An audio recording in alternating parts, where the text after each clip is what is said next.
Hi, it's Amy with Mama Bear Blue, and today I'm going to share with you a sister story, a trip to San Diego to see Debbie and the grand opening of her DIY-aGoGo store. I'll also be sharing some paint blending tips. Let's get started. Here in Indiana, we're surrounded by beautiful cornfields and soybean fields. But when I found out Debbie was having her grand opening in Encinitas, California, I jumped at the chance to go, and my sisters decided I definitely shouldn't go alone. Heading to San Diego.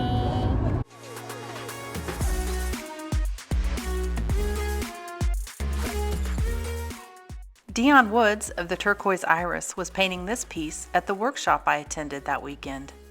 It was the inspiration for my blending project. I just want to create a place where you feel welcome and inspired, and for this community to have a place to come and be encouraged and create, because for me, creativity is a survival instinct. It's what gets me through every single hard thing, and I want to pass that on to you. So thank you so much for being here. I love you. I'm like, I guess do it.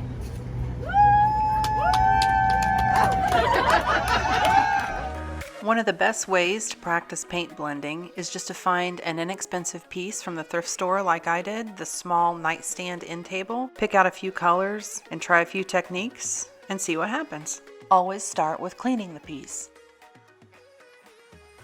Debbie's new store is amazing.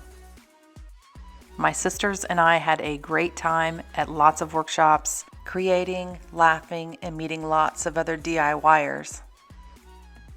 I started with a base coat of DIY Paint's Bohemian Blue. It's a beautiful, deep teal blue color.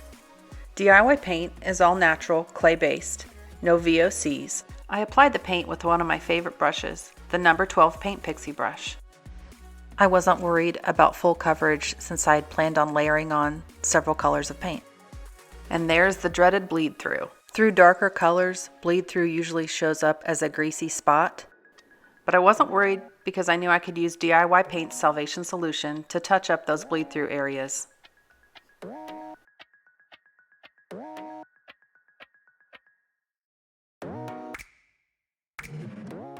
I found Jamie and Zeb Ray on YouTube a couple of years ago. I was so excited to finally meet the people who had sparked creativity in me and influenced my decision to start a creative business. After the base layer of Bohemian Blue, it was time to layer on some mint chip. I used my Water Girl mist bottle to wet down areas as I applied the mint chip. With any paint blending project, you're going to need plenty of water so that those colors can blend together well.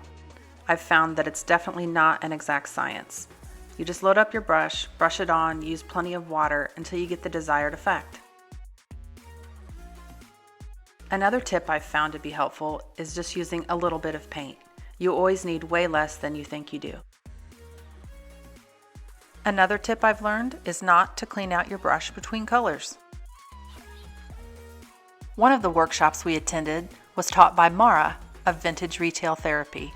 She showed us how to make these awesome decoupaged canvas tennis shoes. The roundtable discussion on Saturday night with Debi, Jamie and Zeb Ray of Jamie Ray Vintage, Josie of Paint Pixie, Sally and Josie the IOD sisters, and Dion of the Turquoise Iris was one of the highlights of our trip. There was great advice given for running a creative business and pursuing your passions. I decided to layer in some Old 57 and sea glass. There's always that point in a blending project where you're wondering what in the world is happening, but you just have to hang in there and trust the process.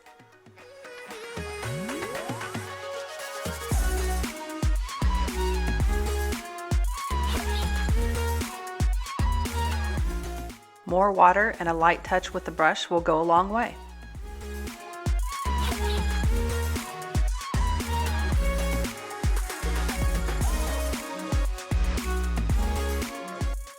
Here, I'm adding a little more mint chip to the detailed areas at the bottom of the piece.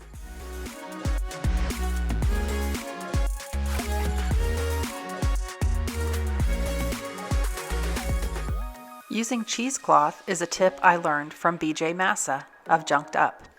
I use it to apply bits of color and also to blend. Here I'm using Liquid Sunshine and Gypsy Green to layer in a bit more color.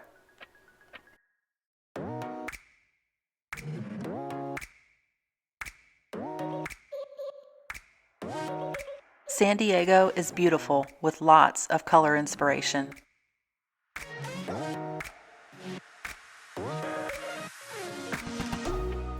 Next, I added in the color Cowgirl Coral. Another tip I learned from BJ was using a silicone color shaper tool. I used it to apply the paint and drag it across the surface. It helps with blending and creates a different texture.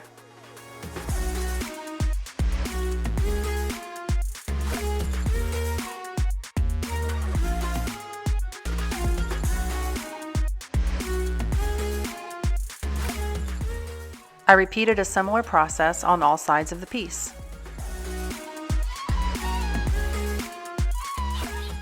Next, it was time for my favorite part, adding DIY Paint's liquid copper patina called Pennies from Heaven. Using the DIY paintbrush called the Sampler, I applied a very small amount of the copper liquid patina to the edges of the drawers and the detail areas to highlight them.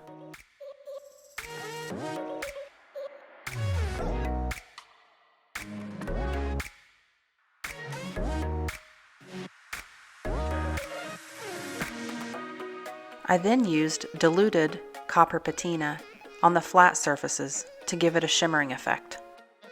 I also used it on the handles of this piece.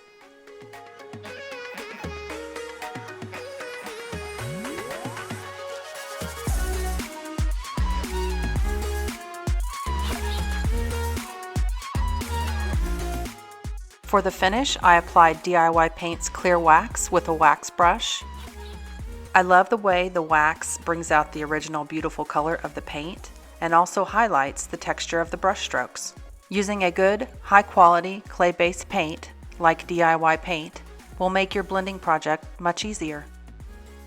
Relax, have fun, and enjoy the process. It was a great sister's trip to San Diego. We can't wait to go back. Thank you to Debi, Danielle, and the rest of the crew for hosting an amazing weekend.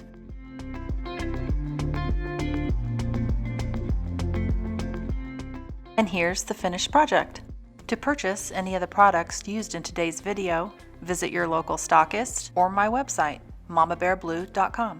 And thank you to the DIY-aGoGo YouTube channel for letting me contribute this video today. If you like this video, be sure to give it a thumbs up and subscribe to my YouTube channel.